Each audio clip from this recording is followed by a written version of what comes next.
On parle littérature. On parle littérature et on prend la direction de Bayonne. Bonjour, comment allez-vous? Bonjour, très bien, merci. Alors, Marie Irigoyen, vous êtes propriétaire de la librairie qui porte votre nom et vous avez sélectionné pour nous plusieurs livres. Le premier, je le disais, c'est Jean-Paul Dubois, La Succession. À chaque fois, c'est un événement quand Jean-Paul Dubois sort un livre parce qu'il a dorénavant un lectorat très fidèle, n'est-ce pas, Marie?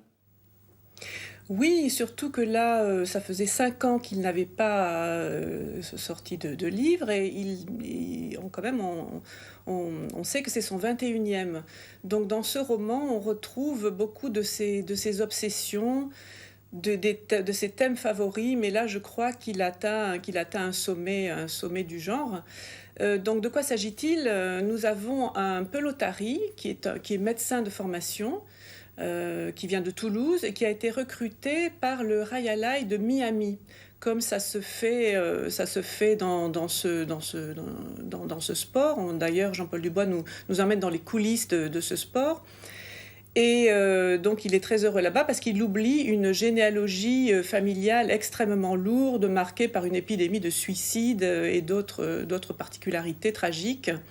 Mais il va être rappelé en France, à Toulouse, par la mort de son père. Et là, je ne vous raconte pas toutes les tribulations, toutes les remontées dans son passé. Mais juste, il faut que vous sachiez que Jean-Paul Dubois nous offre un festival d'anecdotes invraisemblables, très réalistes en même temps. Voilà. C'est aux éditions de l'Olivier, et Jean-Paul Dubois, vous venez de parler de Toulouse, est lui-même toulousain.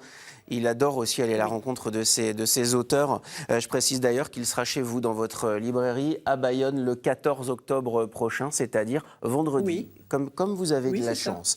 Alors, le bal mécanique.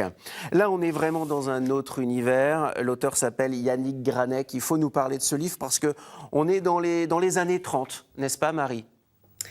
Oui, en fait, on circule entre deux époques. Yannick Granek, c'est son deuxième roman, et là, elle confirme son talent. Allez-y, Marie, on vous écoute. Oui, Marie, donc elle confirme donc son talent dans ce deuxième roman, où elle nous promène en fait entre Chicago actuellement. On est dans les coulisses d'une émission de télé-réalité. Et l'autre versant de l'histoire, c'est donc l'Allemagne des années 30, l'Allemagne de la grande liberté créatrice, l'Allemagne d'avant le nazisme. Et donc, elle, comme dans le premier volume, elle mêle les biographies réelles à des personnages fictifs avec une virtuosité remarquable. Et donc, on assiste particulièrement à la vie, à la naissance et à la vie et à la fin en fait, de l'école du Bauhaus, cette école d'art extrêmement subversive pour l'époque. Ça s'appelle Le bal mécanique et c'est signé Yannick Granek. Yannick Granek qui sera aussi chez vous d'ailleurs le 26 novembre prochain pour tous les habitants de Bayonne. Notez cette date-là. Alors si nous prenions la direction du Pays Basque pour ceux qui en sont loin, voilà de beaux portraits basques signés Étienne Rousseau-Ploto. Ça s'appelle Ravel. La couverture est une invitation au voyage, Marie Irigoyen. Oui, alors Étienne Rousseau-Ploto signe une biographie de Ravel très illustrée, avec un parti pris, celui de raconter la vie de ce compositeur par l'angle du Pays Basque.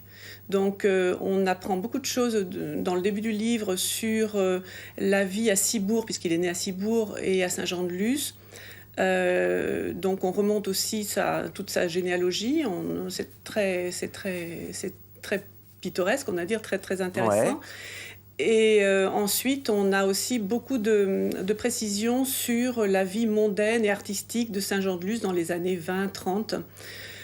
Donc c'est un livre tout à fait passionnant, écrit de façon très très vivante et avec une iconographie vraiment très très belle. Oui, ça s'appelle Ravel.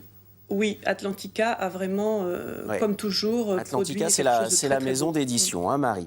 Et puis, Oui.